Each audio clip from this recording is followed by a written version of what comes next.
13 News Now begins with breaking news.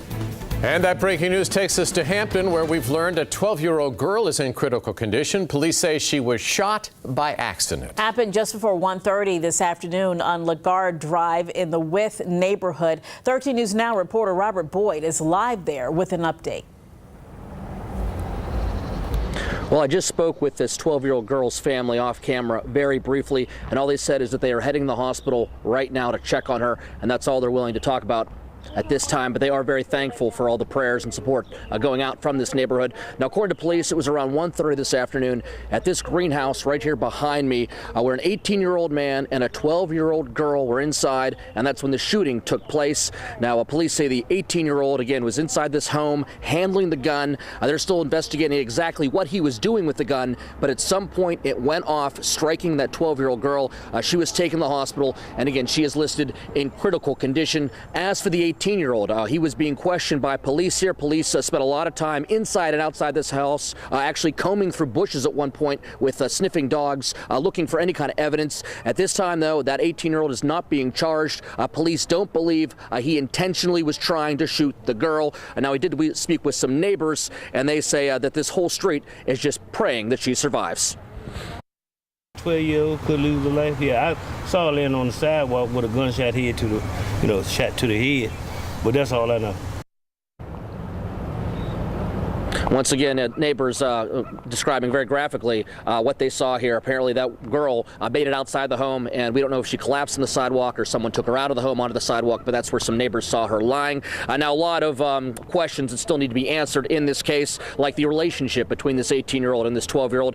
Did they live at the house? Did one of them live there? Did they both live there? And then were there any other adults who were supposed to be in charge, especially when it comes to the gun? Who owned that gun? Police are still investigating. And were those kids, the 18-year-old and the 12-year-old, supposed to be playing with it? So again, all of these questions yet to be answered. We'll continue to update you when we receive more information. Live in Hampton, Robert Boyd, 13 News Now. More breaking news. A sailor has been discharged from the Navy in connection with the jet fuel spill at NAS Oceana. The sailor pleaded guilty last month to charges in connection with the fuel spill. Navy officials say the sailor received what's called an other than honorable discharge. Overall, 9 service members ranging in grade from junior enlisted sailors to senior officers have been punished for the fuel leak. In May, 94,000 gallons of jet fuel leaked at the base, and some of the fuel ended up in nearby streams. A Navy investigation put the blame on human error. All right, some scattered showers and fairly warm temperatures for early December, but a cool down is on the way. Here is a live look at downtown Norfolk from our tower cam. And let's check in with Chief Meteorologist Jeff Lawson. And can we expect more rain around Hampton Roads? Yeah, a second batch is coming in much later tonight. This first batch was with a little trough, as we call it, almost like a weak cold front that was sitting along the coastline. That is gone. The clouds aren't, but the rain is for the most part. As you can see, now moving out to sea. Behind me, as I turn around, we should be able to see, and yes, indeed we can, a new area of rain that is slowly making its way. Looks like it's moving northeast, and it is, but the entire line is also sagging a little bit more to the east as well. So right now out there, it is really mild for this time of year. Instead of mid-50s like we're supposed to be, we made it up near 70, and we're still 67 at this hour. A lot of humidity out there as well, and that barometric pressure is falling from 30.06 as we watch that cold front moving in, or at least moving toward us from the west. So what can we expect for the next 12 hours? Well, at the coastline, it's not going to be a lot different coast versus inland. In the often it's the case, we see the much cooler readings inland, but not with clouds and a southerly wind. So this is pretty much for everybody tonight. Dropping through the 60s, toward the 50s by morning, and then continuing to fall tomorrow afternoon. That cold air then sticks around, gets reinforced, some more moisture moves at us, and that sets the stage for some possible snow in Virginia coming up Friday, Saturday, and even some flurries into Sunday. Will Hampton Roads see it? I'll let you know the answer to that coming up. The former Owls Creek Golf Course in Virginia Beach is expected to get a makeover, one that will bring more than 1,100 jobs and a new manufacturing plant to the city. 13 News Now reporter Jimmy Lee is live outside City Hall, where council is getting ready to vote on rezoning that land.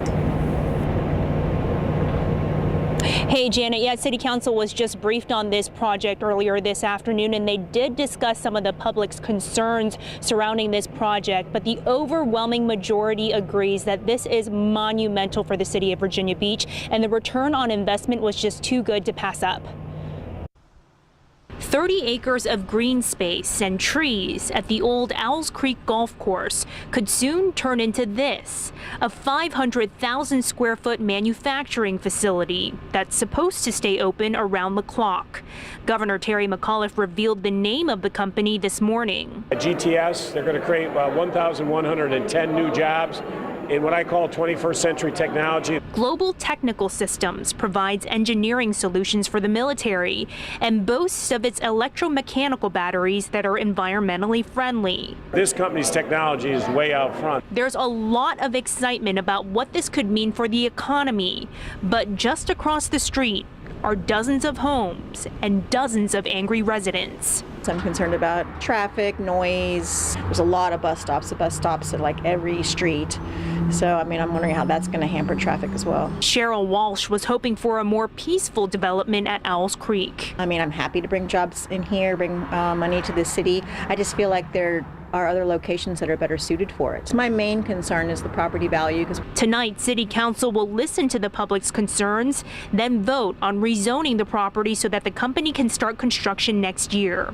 The governor urging Virginians to try to understand the positive impact a project like this could bring to the community. You want this advanced manufacturing because it will bring other businesses. And City Council members also mentioned that the city has vetted other proposals for this property in the past, but they never met the requirements to move forward. And quite frankly, they say those projects don't compare to what this manufacturing facility has to offer the city. Live in Virginia Beach, I'm Jemmy Lee, 13 News Now. Plan to get rid of the feeder lanes or access roads off Laskin Road in Virginia Beach now has the funding it needs to move forward. The move is coming from VDOT. City engineer Philip Pullen tells 13 News Now they plan to break ground on phase 1 of the project next fall. The work will leave 6 lanes and in some places 8 lanes between First Colonial Road and the Laskin Road Bridge. Crews will also replace that bridge. The city is hoping to get funding for 2 smaller phases of the project as well. A special candlelight vigil is in remembrance of people killed by drunk drivers. The Southside chapter of MAD, Mothers Against Drunk Drivers, is holding the annual event tonight at the Founders Inn in Virginia Beach. 13 News Now reporter Ernie LeBeau is live in Virginia Beach with how drunk driving takes a toll on family members left behind. That's right, Janet. And actually, a MAD representative tells me that around the holidays, this time of year, drinking and driving is even more of a problem. Now, tonight here at the Founders Inn, they will read the names of hundreds of people from our community that were killed by drunk drivers. Caitlin Duffy. We just miss her every day. Daniel Deal. We're sorry that he's not here with us. And Tasia Freeman. These are some of the lives police say this year were lost due to drunken drivers. A tragedy Freeman's mother hopes no one else will have to experience. Person today, and they think twice getting behind the wheel and driving drunk because it affects so many people. That's the same mission attorney Michael Goodoff has been on for 25 years.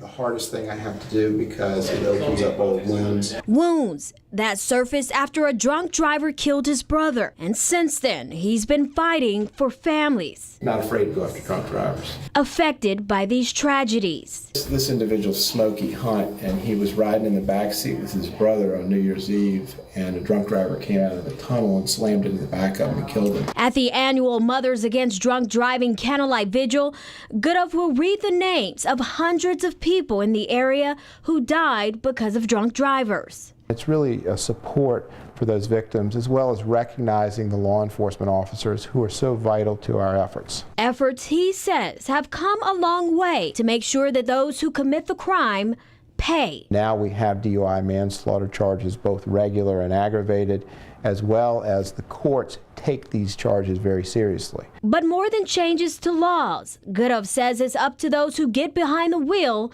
to do so responsibly.